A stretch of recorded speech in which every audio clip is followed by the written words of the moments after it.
Hi guys. Welcome to the first card combo show of 2021. Let's hope it's a better year than last year. Hopefully you've noticed my yellow friend back there. Very cool, isn't he? Anyway, this week we're going to be looking at Opus 3 Vivi, Opus 2 Edea.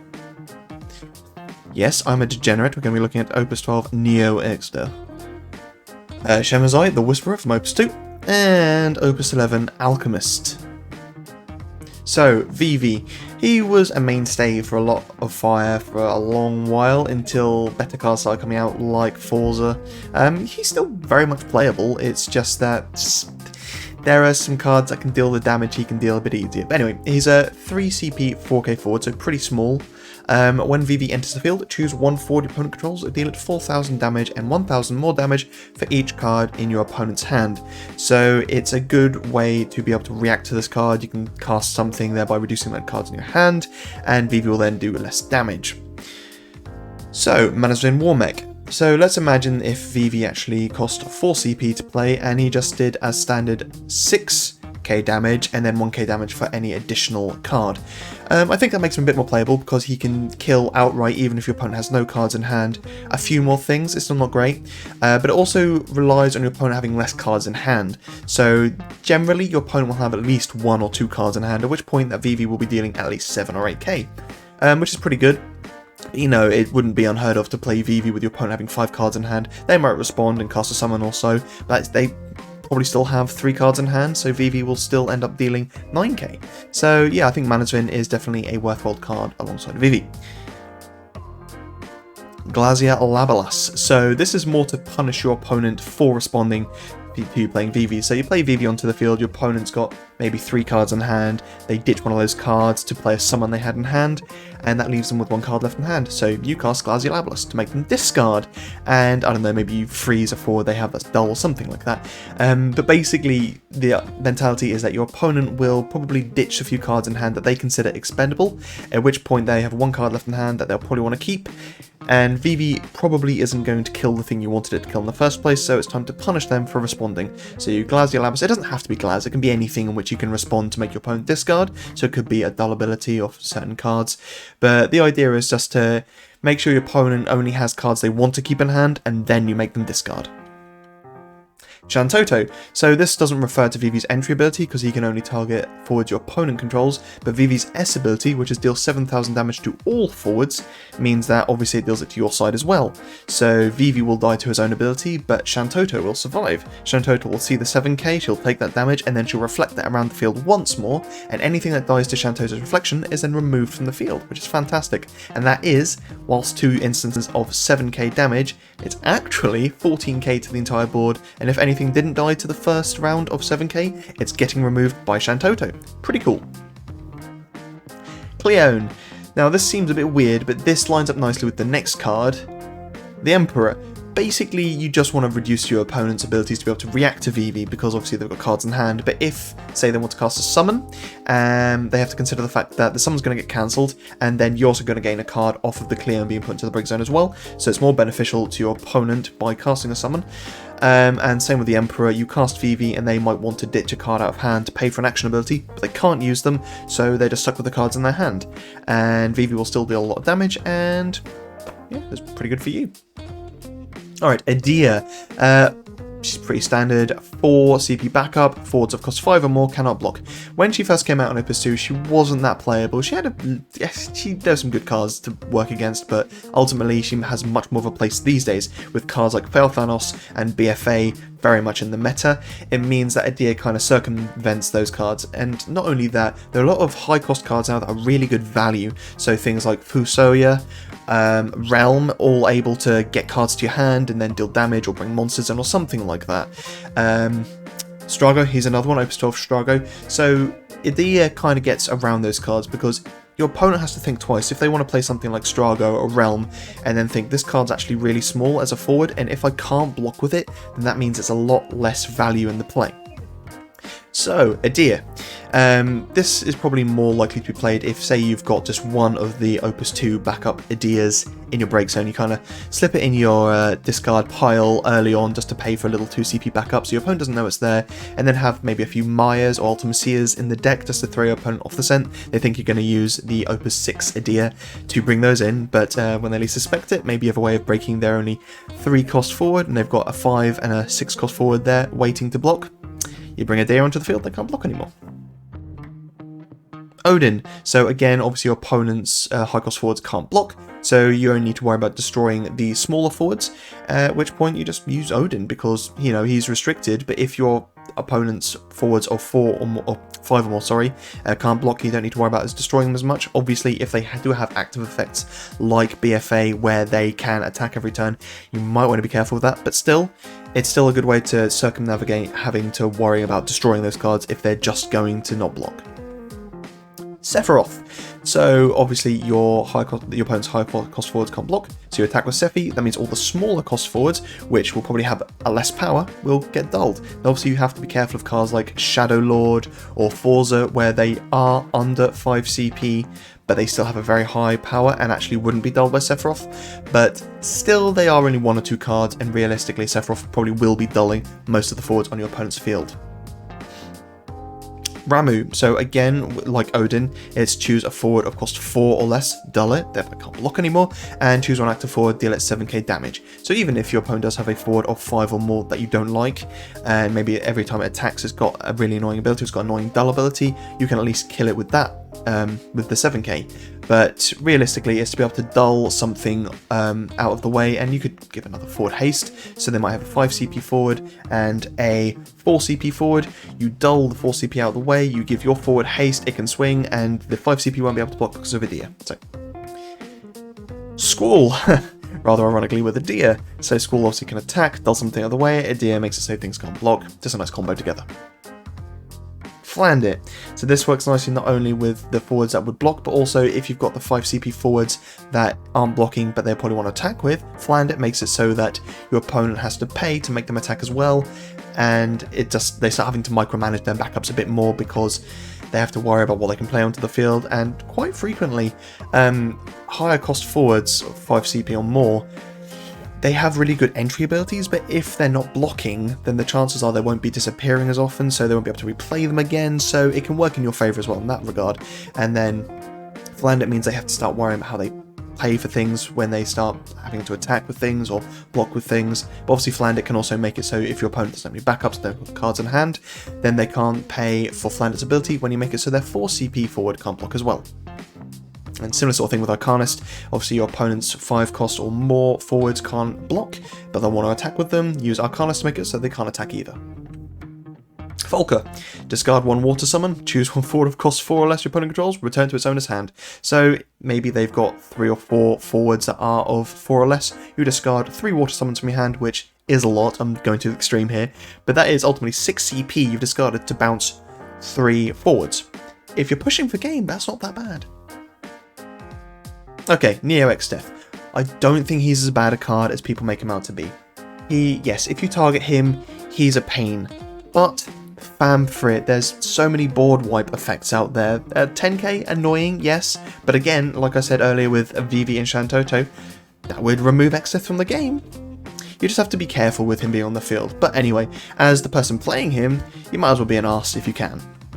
So, Tama, your opponent tries to come to the end of their turn, they go to end their turn, break Tama, play Neo Exdeath, and they now have to consider what they want to do, because if they target him, obviously that's still going to break something as well, so do they just let the turn roll over into your turn, and then maybe try and do something in their next turn? It just brings it upon your opponent, they really have to start considering, I don't have the card, I didn't think about this, and because he is a dark card, it means that he can go effectively in any deck, and Dark does fit into Earth quite well, but, you know, Neo Exdeath doesn't traditionally go in, or hasn't really up to this point been played in much Earth. Lots of protection, yes, so water and wind, but putting him in an Earth deck and Tamaring him in, that could really blindside your opponent. Bartendless. At the end of your opponent's turn, they have to consider whether or not they have upright backups and whether or not they're going to let a character die.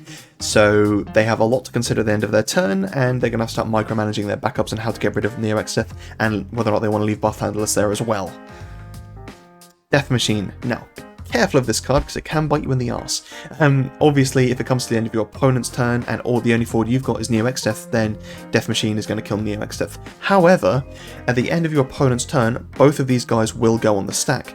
Now, it doesn't matter which way around it happens, because ultimately once it's on the stack it can't disappear, the effect will happen, unless, there are some effects obviously that can fizzle when they're on the stack, but these two won't. So your opponent, as the turn player, gets to choose the order these two resolve in, but realistically it doesn't make a difference. And on your turn you can just break one of your opponent's forwards. Now let's say you play Death Machine at the end of your turn with Neo Exdeath on the field. At the end of your turn, your opponent has to sacrifice a forward. That disappears. Now they've got no forwards. It comes to their turn. Unless they play a forward, at the end of their turn, Neo Exdeath is also going to break another character, probably one of their backups, unless they played a forward. If they have played a forward, maybe they'll sacrifice that one. So yeah, it gives your opponent a lot to consider. Again, be careful because Death Machine can kill Neo Exdeath, but it's still funny to have to watch them trying to circumnavigate what gets broken and what doesn't. Scale Toad, because if you just hate your opponent, at the end of their turn, do they have too many cards? If so, yes, discard. You can work with this with Bartendless as well, so they have to think, I can't leave my forward, I can't leave my backups open, but I also can't have too many cards in hand, and I also, at the end of my turn, there's going to be a character get broken from Neo Exdeath. So this, Bartendless, and Neo Exdeath, if you just really hate your opponent. Mayor. So one of the abilities that a lot of people seem to forget about with her is choose one category Mobius forward other than Mayor. It gains haste until the end of the turn. So if you already got Mayor on the field and maybe you crack your Star Sybil to bring in Neo Exdeath, you go to attack phase, Mayor gives him haste, and now he can swing as well. Your opponent has to think, well, if I don't want him to hit me, then I have to target him with something, at which point he's going to break another character and the damage is already done. So it gives your opponent a lot more to have to think of. Just like with Tama, they have to start thinking on their feet and think, how am I going to get rid of this?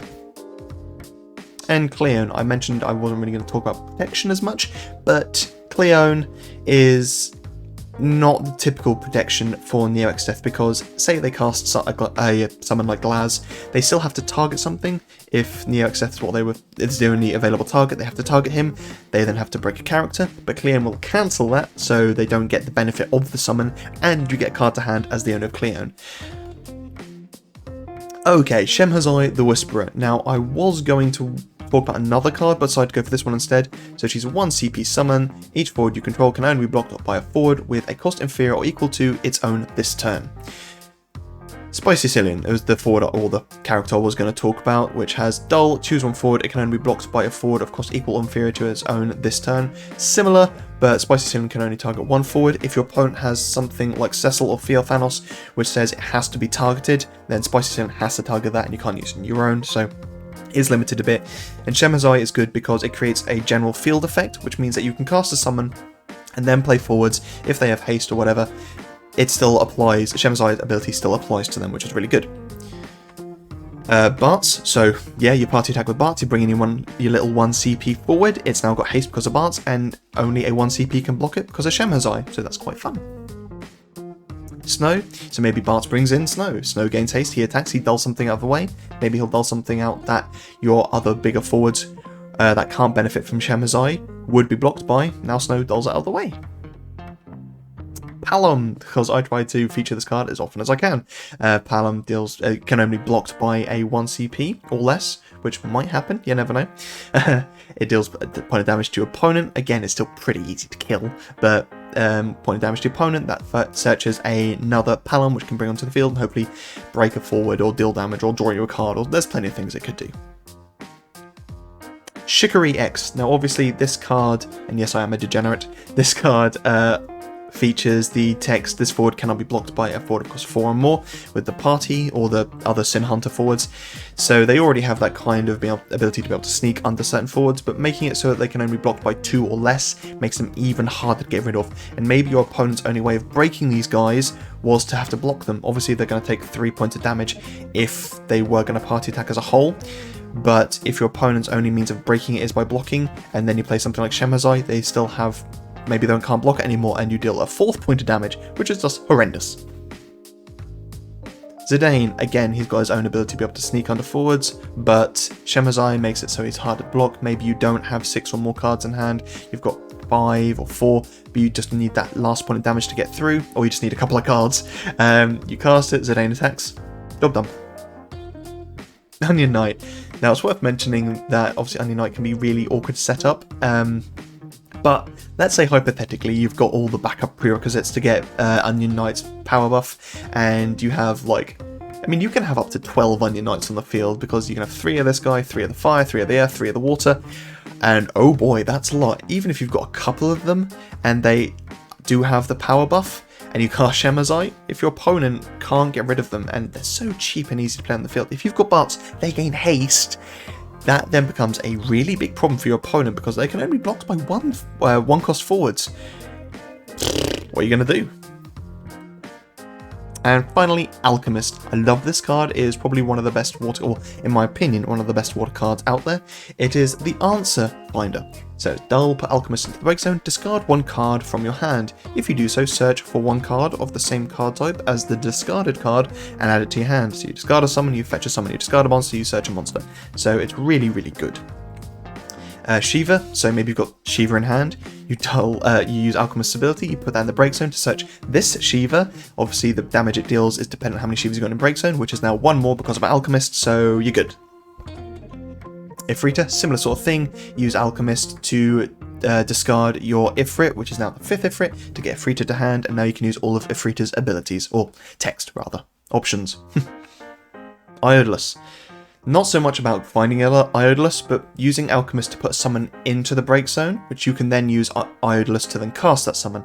Now it is worth noting, to do this you are sacrificing 2 backups, but if it's like an endgame push and you need to be able to cast a summon but also use your other backups or something else, maybe you use Alchemist to discard that summon and search another one, you then cast that summon you searched, and then you use Iodalus to cast another summon from your break zone that you discard with Alchemist. You know, if it wins you the game, it wins you the game. Shantoto, because it's the answer searcher. You use Alchemist to just discard any backup. Maybe it's another Alchemist, and you get Shantoto, and you do a board reset. Golbez. I think this is a really funny combo, because Cagnazzo's in water, so it means you can have Alchemist in this weird little Golbez deck.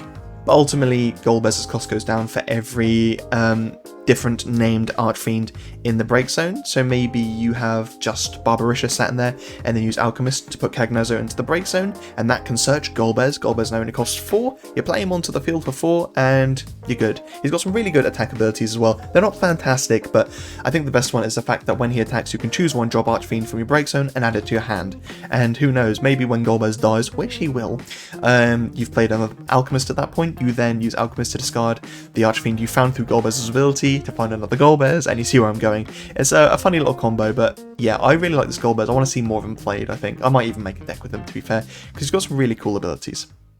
Cool, there we go. Thank you ever so much for watching the video. Make sure to like and subscribe. Also, what do you guys think I should name my Chocobo Cube? Chocobo Tube. Right, I should knock my guitar over. It's so nice and squishy and plush, and well, of course he's plush, he is literally a plushie, but yeah, it's still got the square cushion. He is a square cushion. He's so soft. I recommend getting one of these Moogles and Cactuars, and might be a Tomberry one as well. But yeah, he's so nice. So what should we call him? You decide. See you in the next video.